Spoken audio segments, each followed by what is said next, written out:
or software or technology associated with this function within companies. Take a look.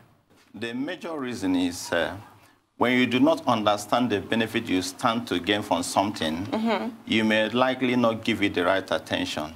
Exactly. So I will say that many companies have not given internal auditing the right attention it deserves to have within the organization. Okay. But most people think that not having independent auditing is more likely to cause oversights. So can you explain the benefits of having internal auditing versus independent external auditing? Right. That's, I believe, the core of the challenge we have in Nigeria. So many people confuse internal auditing with external auditing. Okay. Internal auditing is very different from external auditing. Yeah. External auditing is the statutory audit. And their key role is to look at the financial records. Okay. To be able to provide assurance to shareholders on the state of affairs of the organization. So they are external to the business in the sense that they come to review the books of the organization. And the focus is primarily on financials. Okay. However, internal auditing covers every area of the business, and they are supposed to help the business to achieve its objectives. Okay. As a matter of fact, there are three major functions the internal audit does in an organization. Okay. To provide assurance on the effectiveness of three areas. Okay. Internal control processes and systems, risk management processes, and governance processes. And we look at, and if you look at organizations, these three areas are the areas that lead to failures in organizations. So if you are able to provide effective assurance on the functioning of those three areas, you can be sure your organization will be doing very well. Okay, well, you mentioned something very important, of course, which is governance. Now, but there's the notion that most internal auditors fail to tap into the resources that they have available to them because they don't even know that some of these resources are available. So how do you bridge that gap of awareness? Right. You are quite right. You are very correct. Many internal auditors do not understand that there are resources that could make their work easier.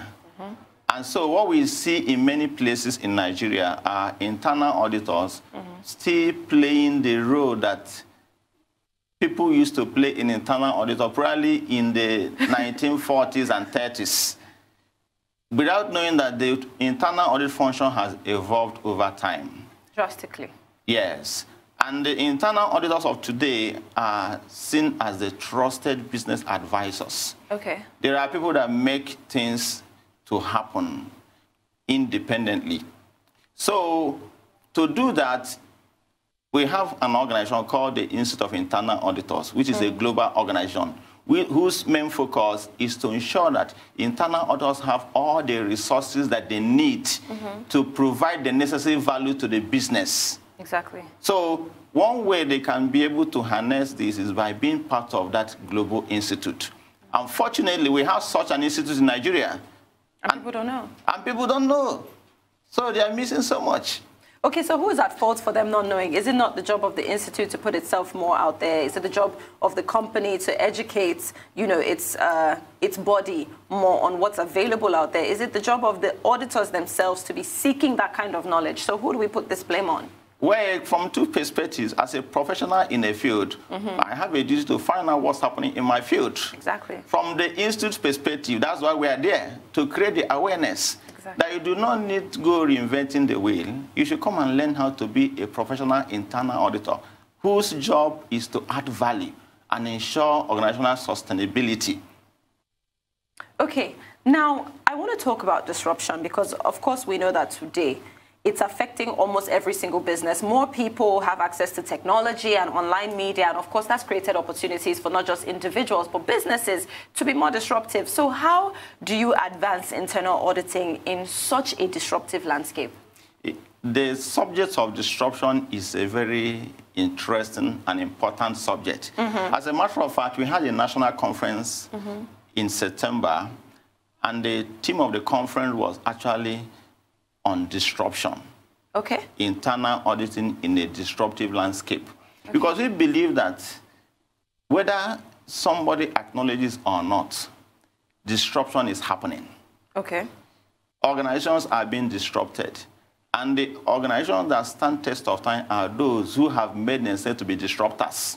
Okay. And it doesn't matter somebody's industry. It doesn't matter what your turnover is today. If you do not proactively plan and then respond to risks that bring disruption, it's just a matter of time. And who is in the best position to provide this assurance on the effectiveness of this risk management that will guarantee continuous existence? Internal auditors. I like how you just keep holding that in. So anyway, so tell us more about how internal auditing can boost or help businesses and industries in Nigeria. Well, I will start by asking you a question. Have you pondered why is it that many organizations outside the country exist many years after their owners have died? Well, the problem is that I'm the one asking the questions, so you're going to tell me why. So when you drill down to the root cause, you can narrow it down to three things. Okay. It may be that they do not have effective internal control system in place. Internal control system enables you to be able to get to your destination without surprises. That's internal control.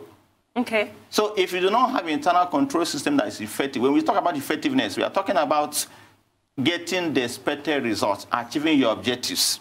So people tell you they have controls, but when you look into those controls, discover that they are not actually what it should be. Control should not hinder business. Control should make business to fly. I mean, an analogy is the control system in a vehicle. If you have a good brake system in a vehicle, it makes you to speed.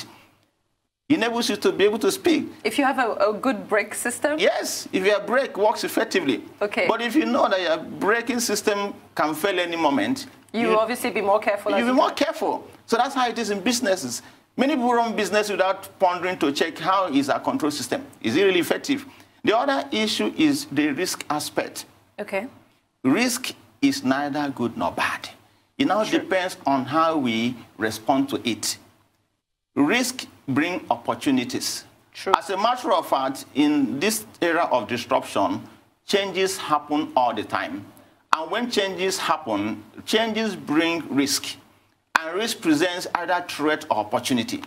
So organizations must intentionally plan on how to respond to risk. And that's what leads to the issue of enterprise risk management. Okay, tell us about that. And that is now implementing risk management across the total enterprise. Not just saying, let's have credit risk or let's have maybe revenue risk. No, risk management should permeate every aspect of the organization. However, the only function that can tell you how well risk management is doing is internal audit.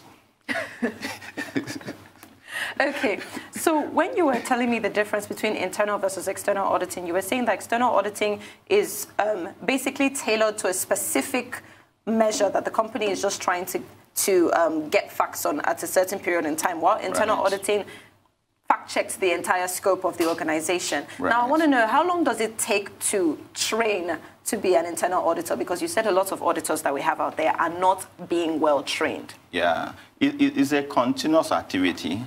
Being an internal auditor is a continuous activity. There must be continuous training. Okay. As businesses change, you must adapt. Be on top of the game. You must adapt, you must learn, you must unlearn, you must relearn.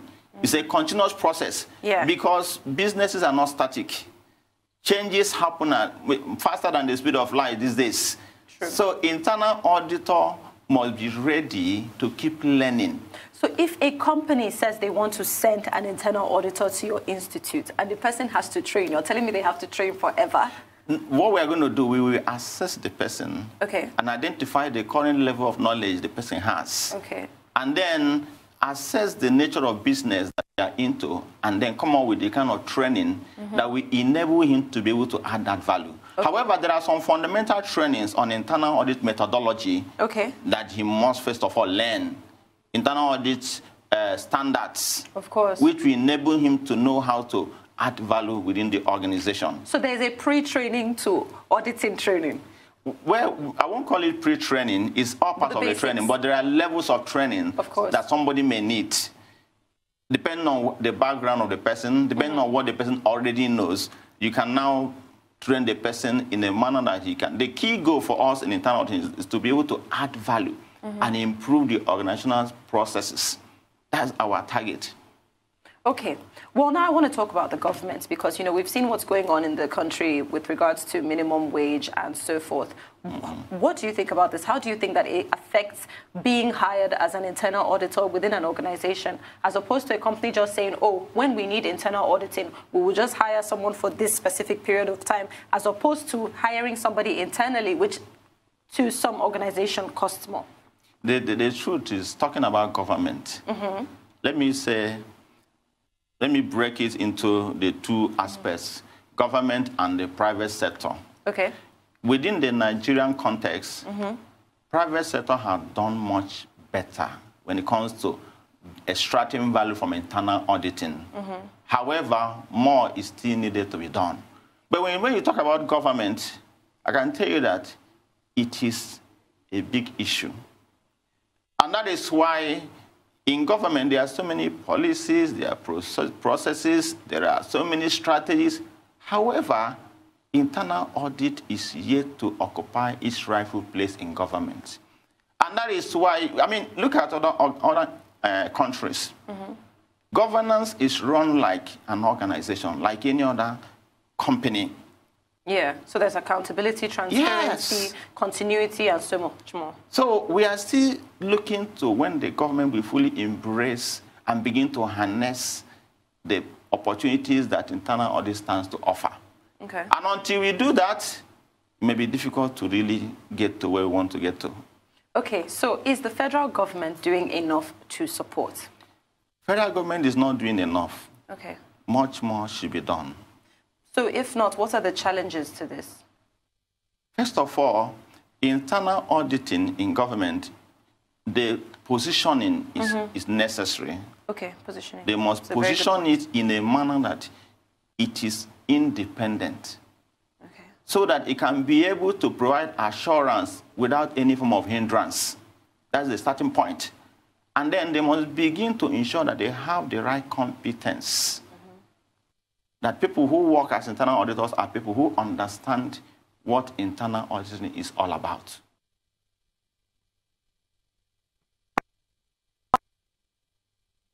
Fellow auditors, you're watching the Global Business Report here on Arise News.